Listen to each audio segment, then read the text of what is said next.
Hello students, BA part first के students को मैं डॉक्टर मनोरमा त्यागी मनोविज्ञान विषय में आपको चैप्टर कराऊंगी व्यक्तित्व का व्यक्तित्व मापन। व्यक्तित्व मापन में इससे पहले वीडियो में मैं आपको बता चुकी हूँ व्यक्तित्व मापन की विधियाँ।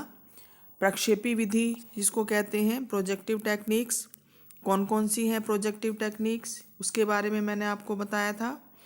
और projective techniques Rorschach blot test, TAT test, इसके अलावा मोजेक टेस्ट, वर्ल्ड टेस्ट, बहुत तरह के प्रोजेक्टिव टेक्निक्स हैं, प्रक्षेपी विधियां हैं जिसके द्वारा व्यक्तित्व का मापन किया जाता है। आज मैं आपको बताऊंगी व्यक्तित्व अनुसूची या जिसको सेल्फ रिपोर्ट इन्वेंट्रीज कहते हैं, आत्म ब्यौरा अनुसूची। व्यक्तित्व को मापने की यह काफ़ी प्रचलित विधि है और इस विधि में व्यक्तित्व गुणों से संबंधित कुछ प्रश्न बने हुए होते हैं जिनका उत्तर प्रायः हाँ या ना में या सही गलत में उत्तर देकर दिया जाता है। व्यक्ति इन प्रश्नों को एक एक करके पढ़ता है और उनका उत्तर दिए गए उत्तरों में से चुनकर देता है। जैसे उदाहरण के लिए, क्या आपको निद्रा की शिकायत है, हाँ या नहीं। अब इसमें से दोनों में से किसी एक पर वो निशान लगाकर उत्तर देगा हाँ या नहीं। इस प्रकार की व्यक्तित्व अनुसूचियां जो हैं वो व्यक्तित्व मापन की बहुत ही एक सरल और संक्षिप्त विधि होती हैं जिसके द्वारा व्यक्तित्व के बहुत सारे पक्षों का मापन जो है वो सरलता से हो जाता है। और ये जो व्यक्तित्व अनुसूचियां हैं ये काफ़ी हद तक व्यक्तित्व का मापन करने में सफलता प्रदान करती हैं। इसके अलावा ये जो क्वेश्चनेयर्स होते हैं, इन्वेंट्रीज होती हैं, ये बुकलेट के टाइप में भी हो सकती हैं, प्रश्नावली के फॉर्म में। और इनमें जो लिखे हुए प्रश्न होते हैं सभी प्रश्नों के उत्तर प्रयोज्य को देने होते हैं और प्रयोज्यों के उत्तर से व्यक्ति के बारे में एक रिपोर्ट तैयार की जाती है उसके व्यक्तित्व विशेषताओं के बारे में। तो इस प्रकार की जो व्यक्तित्व अनुसूचियां हैं बहुत तरह की बनाई गई हैं आज के समय में। जैसे इसमें एक है मिनेसोटा मल्टीफेसिक व्यक्तित्व अनुसूची जिसको शॉर्ट में MMPI कहा गया है। इसका निर्माण हैथवे तथा किनले ने 1940 में किया। इस अनुसूची का उद्देश्य व्यक्तित्व के उन गुणों का मापन करना है जिनसे व्यक्ति में मानसिक रोग उत्पन्न होने की संभावना रहती है। तो ये जो अनुसूची है काफ़ी विस्तृत अनुसूची है व्यक्तित्व मापन की और MMPI के कई संशोधित रूप भी तैयार हुए। और क्योंकि हर प्रारूप में कोई ना कोई कमी रह जाती थी तो उसको पूरा करके कमी को और संशोधित रूप इसका निकाला गया। इसका जो नवीनतम संशोधन है वो MMPI 2 के नाम से जाना जाता है। इस परीक्षण में दो मापनी है, नैदानिक मापनी और वैधता मापनी। नैदानिक मापनी में अनेक प्रकार के रोगों के मापन से संबंधित प्रश्न होते हैं, मतलब विभिन्न मानसिक रोगों से संबंधित प्रश्न होते हैं जिससे कि व्यक्ति के जो व्यक्तित्व में मानसिक रोगों के कारणों का पता लगाने का प्रयास किया जाता है।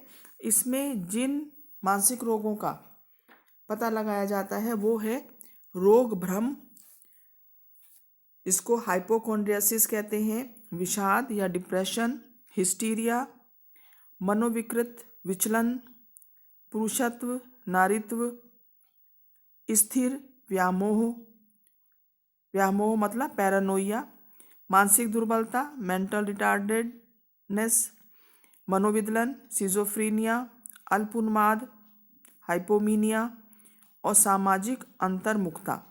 तो 10 प्रकार के जो ये मानसिक रोग हैं इनका मापन या इनके संबंध में जानकारी की व्यक्ति में इन रोगों में से कौन से लक्षण व्यक्ति के व्यक्तित्व में उपस्थित है इनका पता लगाया जाता है। तो इस प्रकार की जो नैदानिक मापनी है, नैदानिक मापनी से मतलब है कि व्यक्तित्व में मतलब प्रश्न अनुसूची के आधार पर जो है वो निदान किया जाता है, रोगों का कारण पता लगाया जाता है कि व्यक्ति में जो मानसिक रोग हैं वो कौन से हैं और उनका क्या कारण है।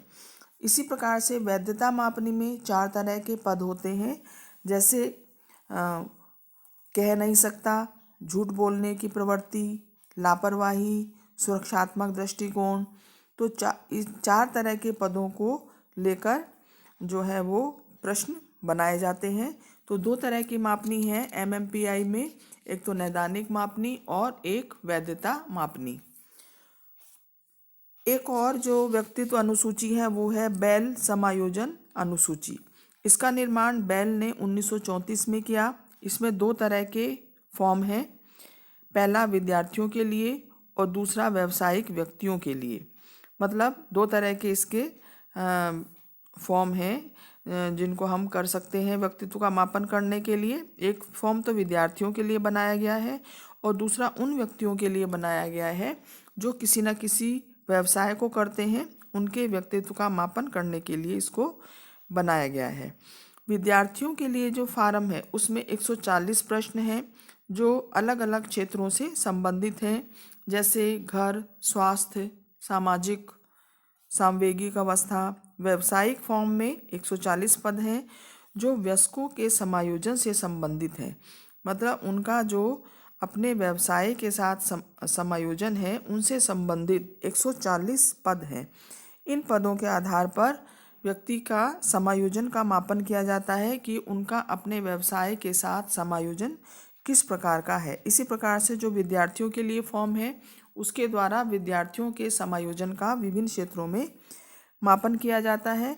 इसी प्रकार से एक अन्य जो पर्सनैलिटी इन्वेंट्री है वो है कैटल का 16 PF। इसका जिक्र मैं पहले भी कर चुकी हूँ जब मैं व्यक्तित्व के चैप्टर में जब सिद्धांत में पढ़ा रही थी तो कैटल का सिद्धांत था शील गुण सिद्धांत। उसमें मैंने आपको बताया था कि कैटल ने 16 PF 16 पर्सनैलिटी फैक्टर नाम के परीक्षण का निर्माण किया और इस परीक्षण का निर्माण कैटल ने कारक विश्लेषण विधि द्वारा किया। इस परीक्षण द्वारा 17 वर्ष से अधिक व्यक्तियों के 16 शील गुणों को मापा जाता है। मतलब 17 वर्ष से अधिक जो वयस्क लोग हैं उनका व्यक्तित्व का मापन किया जाता है और 16 शील गुणों को मापा जाता है। एक और है जो पर्सनैलिटी इन्वेंट्री अगली है कैलिफोर्निया मनोवैज्ञानिक अनुसूची। इस परीक्षण का निर्माण 1957 में किया गया और 1987 में इसका संशोधित रूप प्रस्तुत किया गया। इसमें 462 प्रश्न हैं जिनका उत्तर सही व गलत में देना होता है। इसके द्वारा प्रभुत्व, उत्तरदायित्व, आत्मस्वीकृति, आत्मनियंत्रण आदि गुणों का मापन होता है और इस परीक्षण की जो विश्वसनीयता और वैधता है वो काफ़ी अधिक है। मतलब ये बहुत विश्वसनीय और वैध एक परीक्षण है और व्यक्तित्व के मापन में इसका काफ़ी प्रयोग किया जाता है। और इस प्रकार से जो मुख्य व्यक्तित्व अनुसूचियां हैं ये मैंने आपको बताई। आत्म ब्यौरा अनुसूची के जो गुण हैं वो इस प्रकार से हैं। सबसे पहला जो गुण है इन अनुसूचियों का वो ये है कि इसके द्वारा व्यक्तित्व गुणों को मापने में काफ़ी सुविधा रहती है।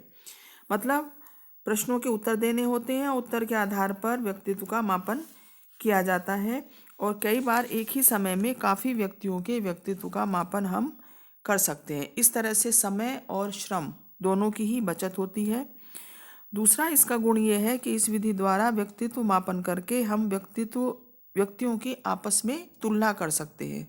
तुलनात्मक अध्ययन के लिए इसका काफ़ी अधिक महत्व है। तीसरी इसकी विशेषता है कि व्यक्तित्व मापन की यह एक बहुत ही सरल विधि है।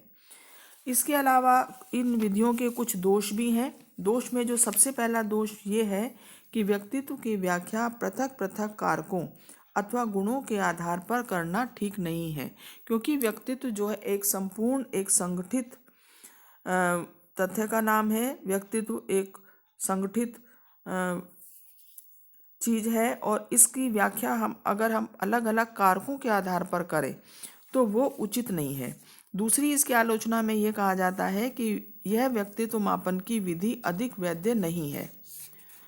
तीसरा इसका जो कमी बताई जाती है वो है कि कभी कभी अनुसूची में जो शामिल प्रश्न है वो स्पष्ट नहीं होते, जिससे प्रयोज्य को उनका उत्तर देने में कठिनाई होती है। कई बार भाषा कठिन होती है और वो समझ में भी नहीं आती है, ऐसे में उत्तर देने में कठिनाई होती है। और अगला जो इसका कमी है वो है व्यक्तित्व अनुसूची के द्वारा कोई निष्कर्ष निकालना प्रायः कई बार कठिन होता है।